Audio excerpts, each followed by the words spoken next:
What we need to do is maintain and grow the Affordable Care Act. But I'll get to that, Lindsay. I just need to respond to a previous point that the former president has made. I've made very clear my position on fracking. And then this business about taking everyone's guns away. Tim Walz and I are both gun owners. We're not taking anybody's guns away. So stop with the continuous lying about this stuff. As it relates to the Affordable Care Act, understand, just look at the history to know where people stand. When Donald Trump was president, 60 times he tried to get rid of the Affordable Care Act. 60 times. I was a senator at the time when I will never forget the early morning hours when it was up for a vote in the United States Senate.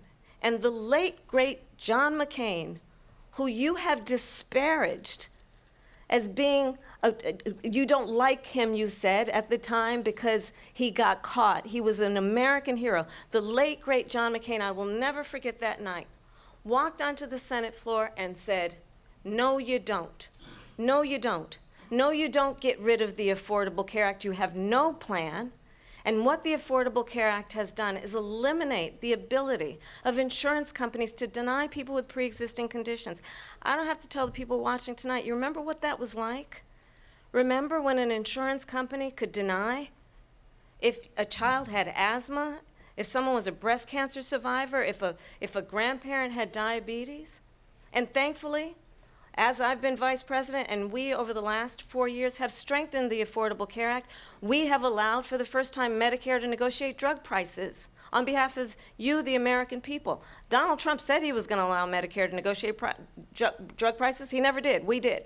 And now we have capped the cost of insulin at $35 a month. Since I've been vice president, we have capped the cost of prescription medication for seniors at $2,000 a year. And when I am president, we will do that for all people, understanding that the value I bring to this is that access to health care should be a right and not just a privilege of those who can afford it.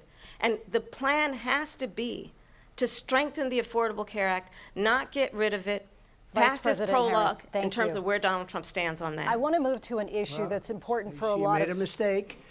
At number one, John McCain fought Obamacare for 10 years. But it wasn't only him. It were all of the Democrats that kept it going. And you know what? We can do much better than Obamacare, much less money. But she won't improve private insurance for people, private medical insurance. That's another thing she doesn't want to get. People are paying privately for insurance that have worked hard and made money, and they want to have private. She wants everybody to be on government insurance where you wait 6 months for an operation that you need immediately. President Trump, thank you. We have another